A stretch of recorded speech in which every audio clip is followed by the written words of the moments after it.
Everyday injustice. Too many wrongful convictions. Corruption has infected the criminal justice system, leaving too many people helpless, fighting for their lives. Instead of receiving justice, people suffer. Is that why they say justice is blind? Hello, and welcome to the Everyday Injustice Podcast. I'm your host, David Greenwald. For the past 10 years, we've operated Vanguard Court Watches in California, including San Francisco, Sacramento, and Yolo counties. Our goal? Expose everyday court injustices, and now, more broadly, shine a spotlight on injustices in the entire criminal justice system, in the form of wrongful convictions, police and prosecutorial misconduct, and mass incarceration. This podcast hopes to take it a step further and highlight criminal justice reform on a national level. Everyday injustice.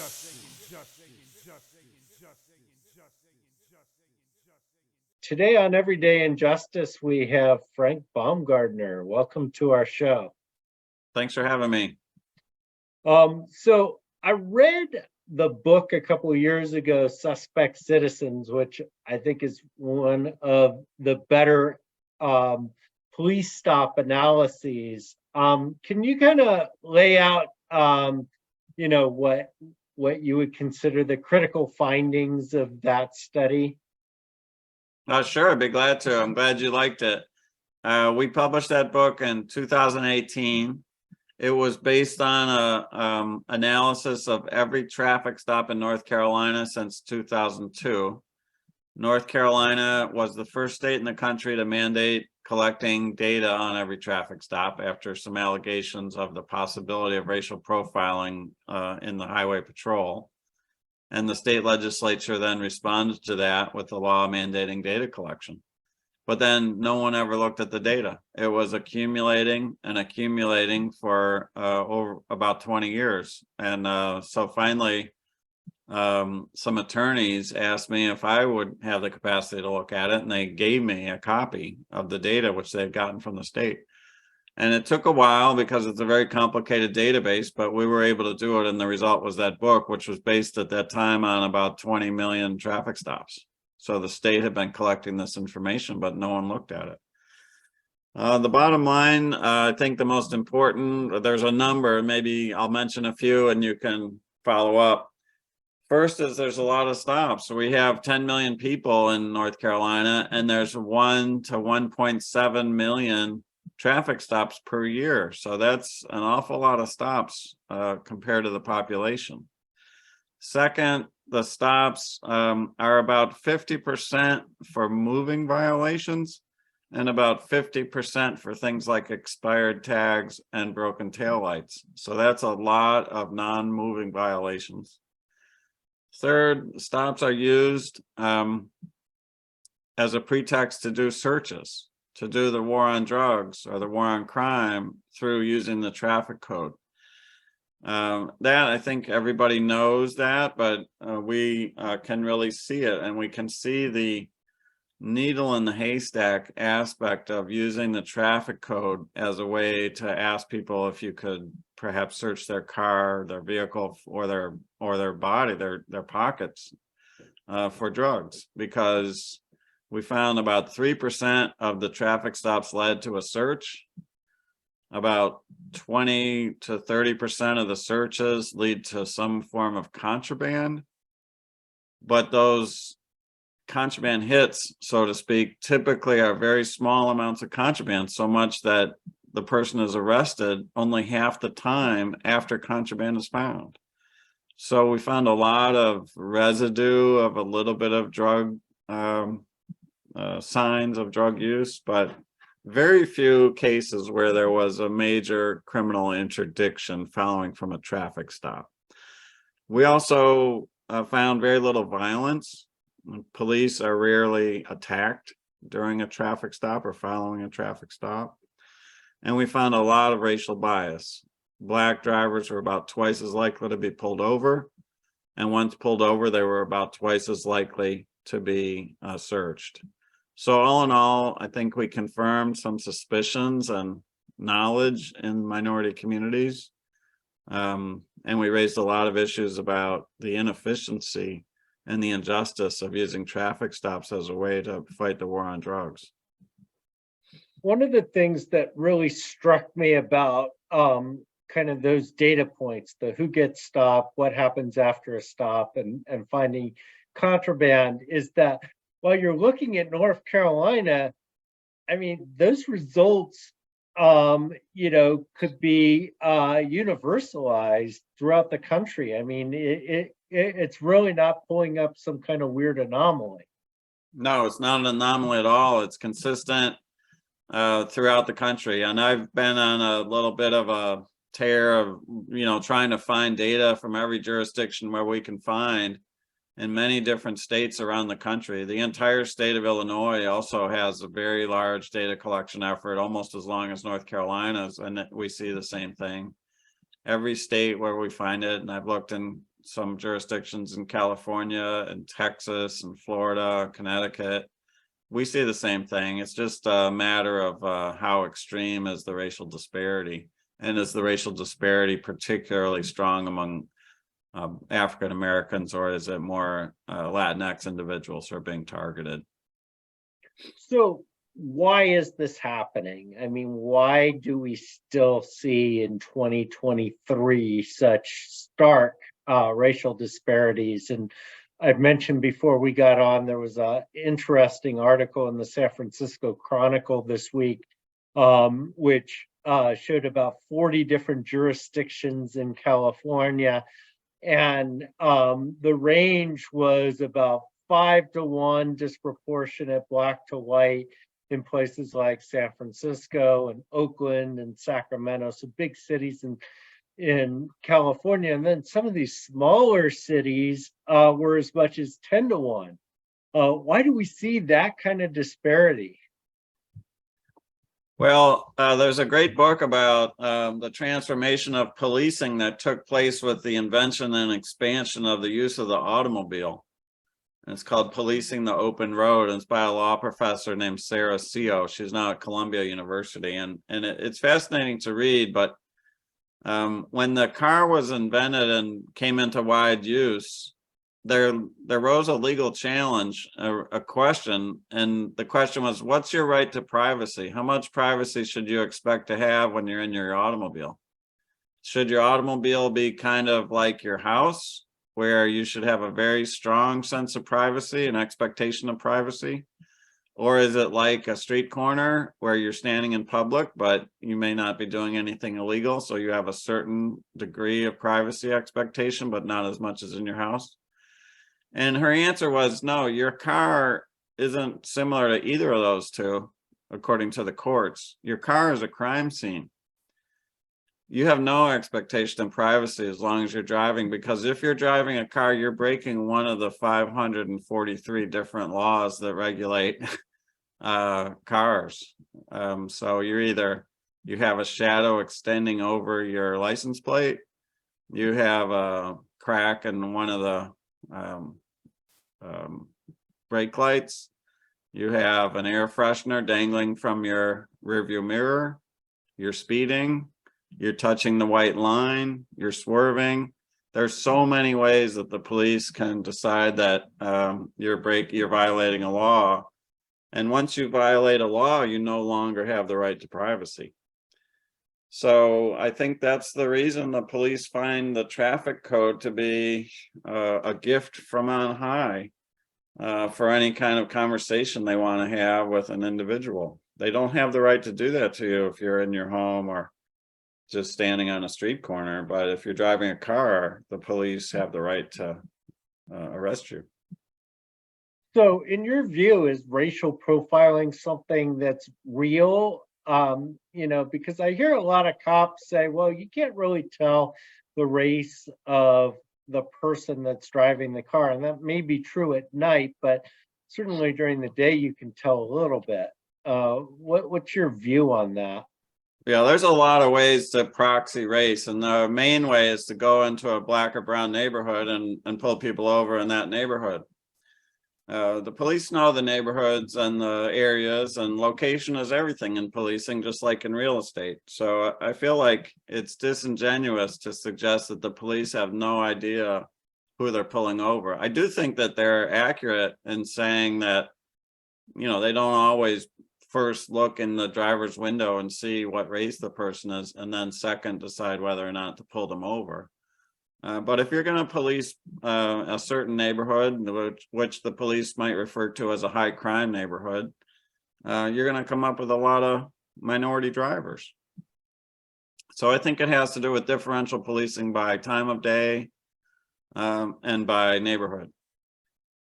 And there's also a second level to the data, right? So not only are we looking at pulling people over, but then there's the decision, do you or do you not search the vehicle based on the traffic stop? That's the really interesting part, because if the issue is that you made an illegal right turn, the officer can give you a ticket for that and be on his way and let you go on your way, maybe frustrated, but not, it doesn't have to lead. There's no logical reason why that illegal right turn needs to lead to a request to search your car to see whether you have an illegal gun or some contraband drugs. So, but it turns out, excuse me, that the courts have allowed police officers to ask questions about where you're going, what you're doing. They're not allowed to extend the length of the traffic stop beyond what is reasonable to check your license and your driver's license and your registration. But during that momentary conversation, or that short conversation, they can ask you, and you don't have to respond, but they can ask you questions. And so they use that as the opportunity to ask questions about, do you have any drugs in the car? Do you mind if I search? And it can be quite an intimidating situation. So a lot of people agree to that. What you find is that Blacks especially are disproportionately searched. And when they are searched, they're finding contraband less frequently, somewhat less frequently than they are with white people. That's right. There's a little bit of a lower contraband hit rate for Black and Hispanic drivers, a little bit of a higher hit rate for white drivers. It's not dramatic, but it's there in the data. It's consistent with what people have found across the country. What we take from that is a suggestion that the police are using a different threshold of suspicion. When there's a white driver, they have to be a little bit more suspicious. And when there's a Black or brown driver, their level of suspicion doesn't have to be as high before they ask to search the car. I should also mention that it's very gendered. These things are true among male drivers. They're less so among female drivers. For whatever reason, the police do not associate women with the practice of concealing drugs. And I'm not sure why that is.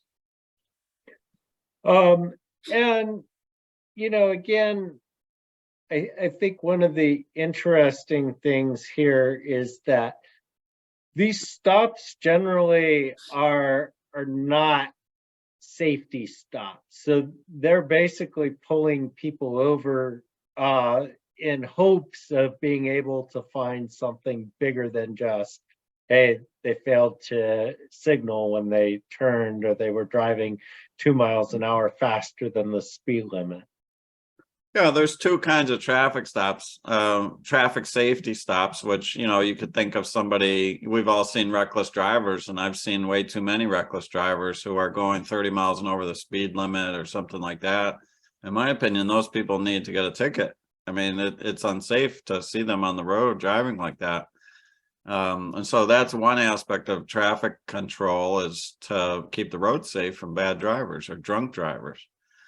But like I mentioned, about 50% of all the traffic stops in North Carolina don't relate to even a moving violation. They relate to an equipment violation, which is usually somebody driving an old car that's really a poverty assessment, or it's an expired tag. So I would say it's not the case that every moving violation is a legitimate stop, because you could still barely come to an almost complete stop at a stop sign, and that's a technical violation of the law, so the police could pull you over for that. But he might not really be interested in making sure that everybody comes to a complete stop. He just might want to have a conversation with you, and you gave him the opportunity to do that by not coming to that complete stop. So the traffic code is a policeman's dream. It allows him to have a conversation with whomever he wants. And so we're starting to see, in some communities, I know San Francisco earlier this year passed a pretty sweeping revision to pretext stops. Berkeley and Oakland have also passed their own versions, where, and there are different variants of it. In some cases, what they say is, there's certain things that you can't just stop a vehicle for if it's a non-safety factor. In San Francisco, you can stop them, but you can't search the vehicle to try to eliminate the pretext for the pretext stop. I mean, is this something that can solve this problem? It can be very helpful.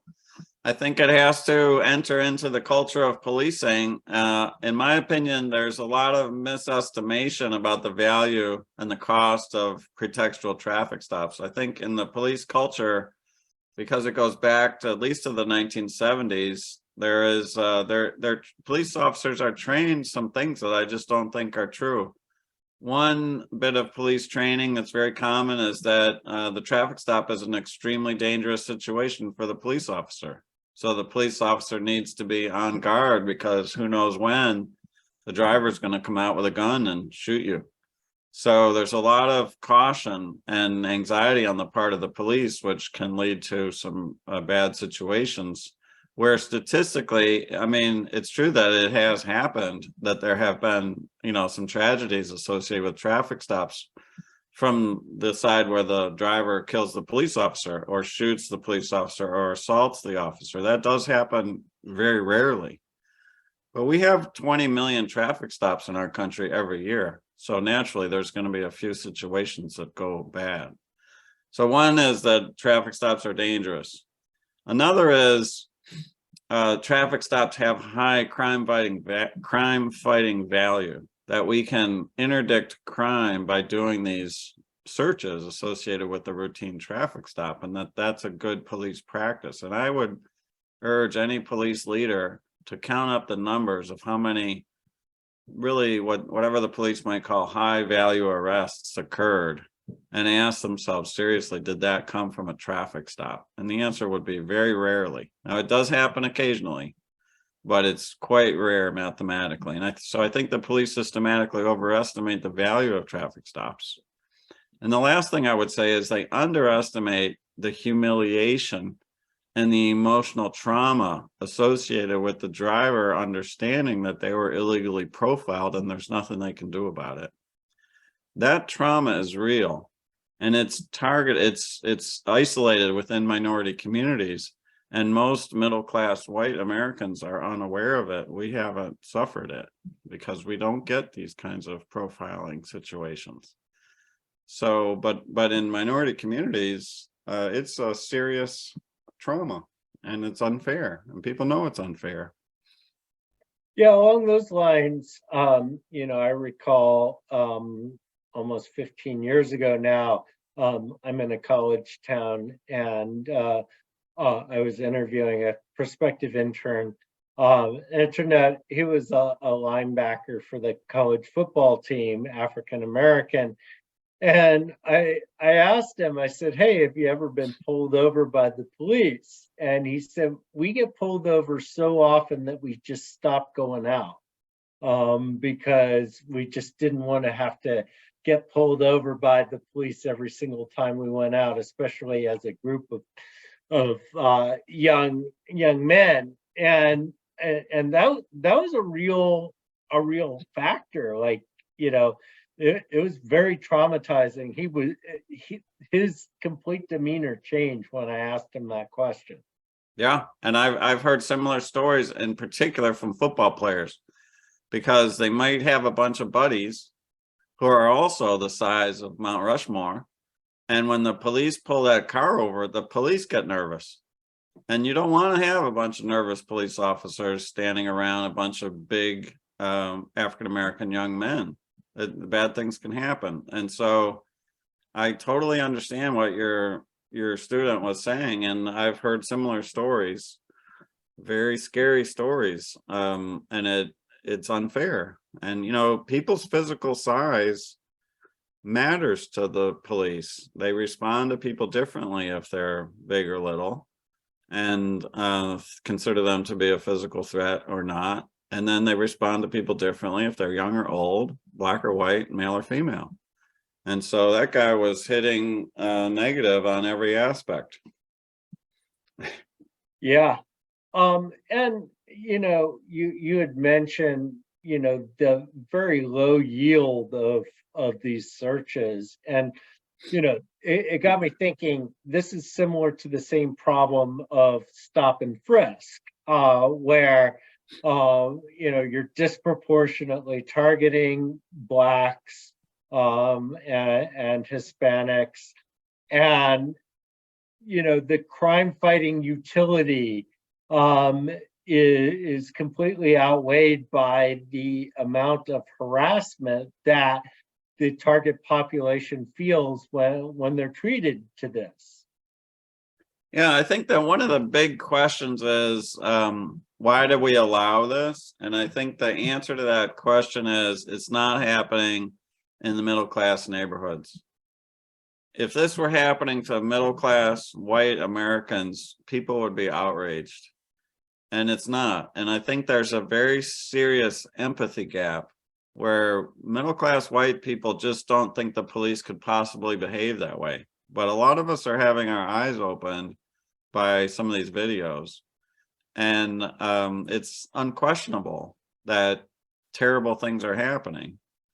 And I think people on this, like if you drive by and you see that there's a traffic stop occurring on the side of the highway or the side of the street in your neighborhood, people look to see, who is that being pulled over? And I think when a middle-class white person sees a minority individual being interviewed by the police in a stop and frisk, people jump to conclusions that have been driven by our media and our expectations and our culture that, well, then there must have been some reason why the officer pulled that man over or asked to talk to him on the sidewalk. And I think we need to understand that, no, there doesn't have to be a reason at all. It could be complete racial profiling. And the fact that it doesn't happen to middle-class white people doesn't mean it's not happening to somebody else. But so we need to really understand from the other perspective how scary the police can be. Yeah, in fact, I have the opposite reaction now. When I see somebody pulled over and it's invariably a Black or brown person, I'm like, oh, more racial profiling. Yeah, well, you run a podcast on criminal injustice, so I don't think you're the average American. Fair enough. But one of the really interesting things is when you look at the police shooting data, the data on officer involved shootings and killings and things like that, it seems like two of the bigger areas are, first of all, mental health calls, and second are traffic stops. And it just seems like if we could figure out those two factors, we could probably cut that 1,100 people shot and killed every year by the police, maybe as far as in half. Absolutely. I mean, I think it would be a wonderful thing if we could reduce the footprint of the police in order to find another agency or somebody who doesn't necessarily carry a gun doesn't have the power to arrest you, to give you a traffic ticket for speeding or for rolling through a stop sign without coming to a stop. That's the challenge. I think a lot of people are talking about these alternative ways of keeping our community safe. I think, if you think about it from the perspective of highway safety, the danger is crashes. We want to reduce crashes and reduce the number of people who get injured by being hit by a car, whether they're a pedestrian, a cyclist, or in a car themselves. And the question is, are these police practices helping to keep us safe in as people using the highways or streets? And then I'm quite convinced that they're not keeping us safe in terms of interdicting crime, because the numbers just don't add up. So what are we getting for this diversion of the highway safety function into the war on drugs? I would say we're not getting much, and we need to look at other alternatives. Yeah, and along the same lines, I mean, one of my reactions to the Tyree Nichols killing was, okay, so we now have body-worn cameras in more than half the departments in the country, and probably, when you look at big departments, it's something like 80 to 90%. And so the vast majority of police people have cameras on them. And yet, when we look at the data on police shootings, those numbers haven't gone down, and maybe they're even creeping up. And so, I mean, and we have this data now on police stops for years, and I'm sure you know this as well as I do.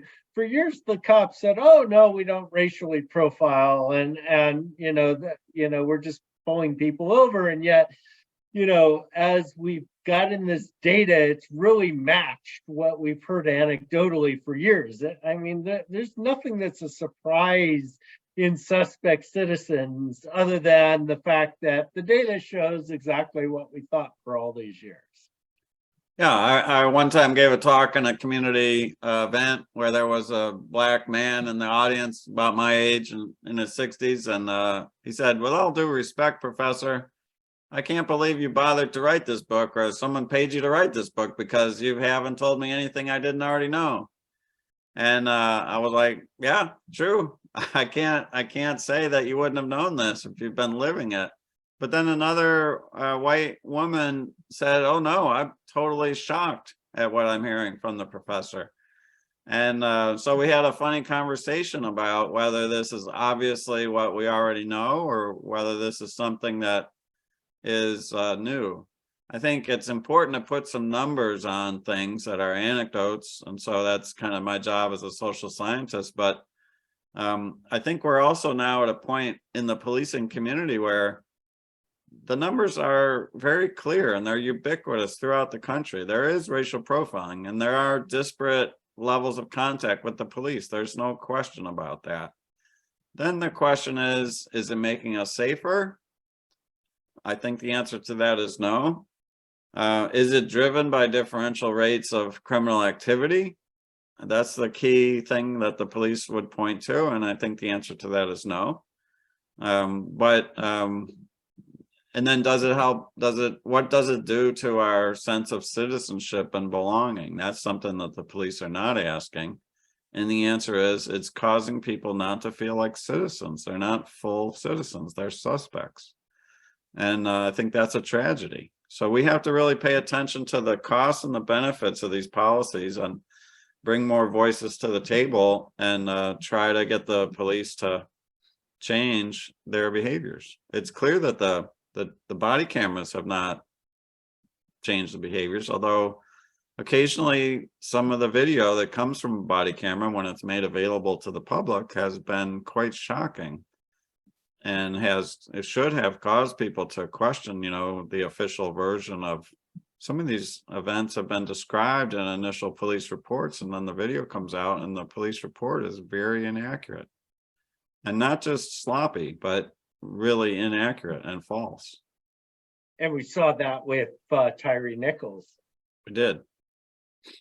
So what are your conversations like with the police? Are they still reluctant to acknowledge that there's a problem here, or are they more resigned to that and now trying to figure out a way to kind of make things work?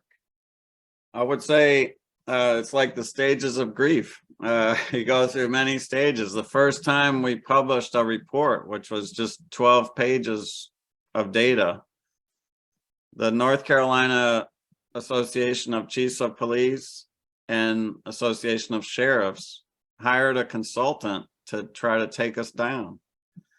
And this consultant, I don't know how much she was paid.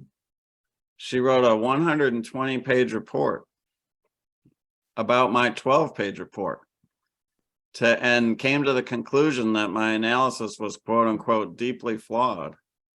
And then that was the talking points that the police and the sheriffs used. And the deep flaw in our data was that we had estimated the disparity at 77% increased likelihood of search for the black driver compared to white. And we had not excluded the passengers from the car, and that was actually a mistake on our part. So the revised number was 75% rather than 77%.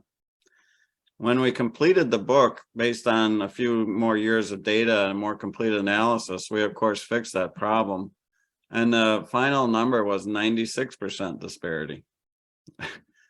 So the first stage of grief is denial and refusal to recognize the truth. And that's where they were at first. The second stage was to recognize that there are statistical patterns that aren't very well explained, but to say that they must be explained by crime. And a lot of police are still at that point. They don't think that they're doing anything wrong. They're doing what they learned in the police academy. They're following established procedures, and these civil rights people asking these questions are annoying, and they're just not familiar with the realities of police. I think there's a lot of reaction like that. Then there's a third reaction, which is maybe we need to look at some of our practices and experiment with some possible alternatives. And so I think we see a bifurcation now. Some police departments are pulling, digging in their heels, refusing to reform, and others are asking some questions about their officers. I have seen some police leaders, using this type of data to try to supervise or to understand what's happening on the ground, that they don't want some rogue officer creating a problem for them. And it is quite shocking how much difference there is in the behavior from officer to officer. I mean, I've looked at the data for officers who have large numbers of traffic stops, and we can look at such simple things as what's the percent of time they give you a warning rather than a ticket, and look only at officers who have hundreds of speeding traffic stops. And it might not surprise you, but it surprised me that we found officers who never ever gave a ticket, only ever gave warnings.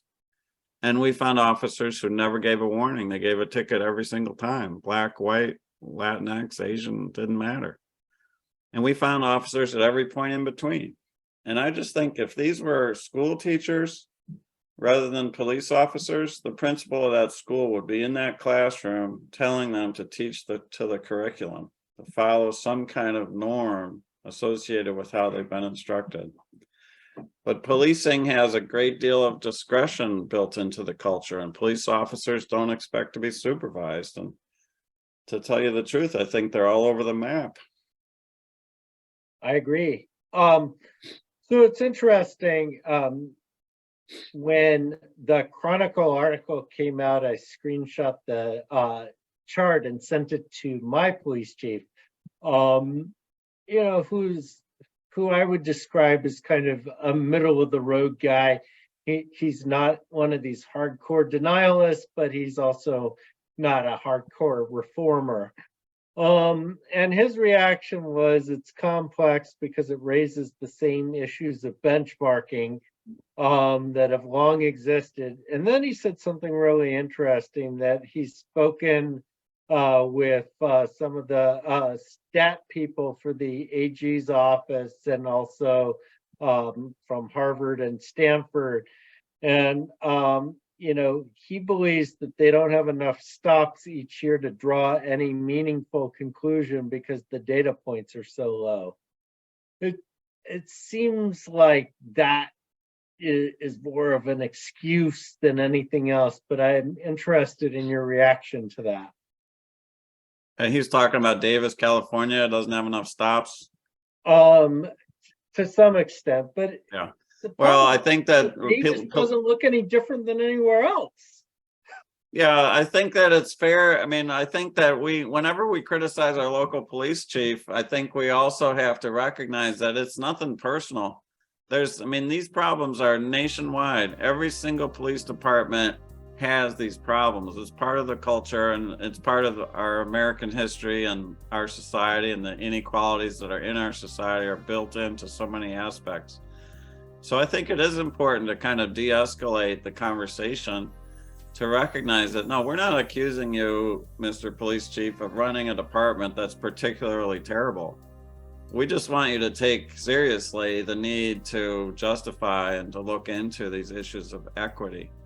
I do think it is very standard for police chiefs to look back and say, well, they call it the benchmark problem that you alluded to, and say, well, I can't help it. Maybe there's outsiders from across our jurisdictional boundaries who drive into our communities and deliver drugs. And so we look for outsiders, and many of those might be minorities. I looked at every single police department in the state of North Carolina, and 98% of them had higher rates of stops for Black drivers than they had Black people in their population, according to the census. So either the Black people are driving around at inordinate rates from community to community and being pulled over at equal rates, or the police are profiling Black drivers and pulling them over more than white drivers. I'm pretty sure it's the latter, not the former.